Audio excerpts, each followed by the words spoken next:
हरि ओम श्रीमद्भागवत दशम स्कंद श्रीकृष्ण समर्पणमस्तु।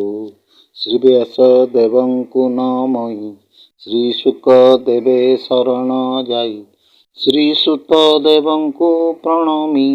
श्रीदासंकु जे नमी नमी श्रीनामाचार्य बायांकु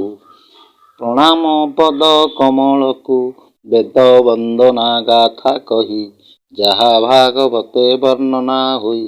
वेद को सूत्र जे कहिबा जीवंते अनुभव करिबा वेद भाषा को सुक्त कही जाचित अनुभव करई वेद वंदने भाषा नहीं ईश्वर निश्वास स्फुरई वेद को नेति नेति कही जा सर्वदा परम कथा कही ओं वेदर परिभाषा ए शब्दे जगत भरोसा जेबे श्री हरि हंस हेले चतुर्सनकंकु कहिले ओ मह ए वेदर गुह्य समूले मौलिक संग्रह ओं टी ऋग्वेद जान यजुर्वेदर कारण महकु श्याम वेद कही जहाकु भकत गाई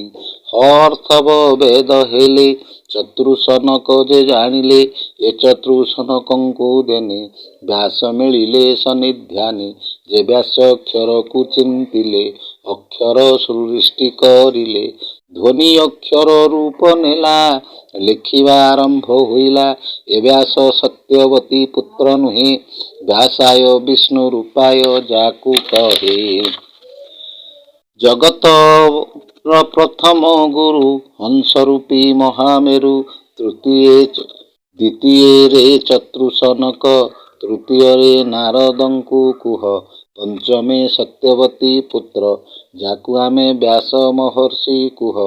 आज एठारे रही जिबा आगकु वेद अनुसारे कहिबा। जय जगन्नाथ।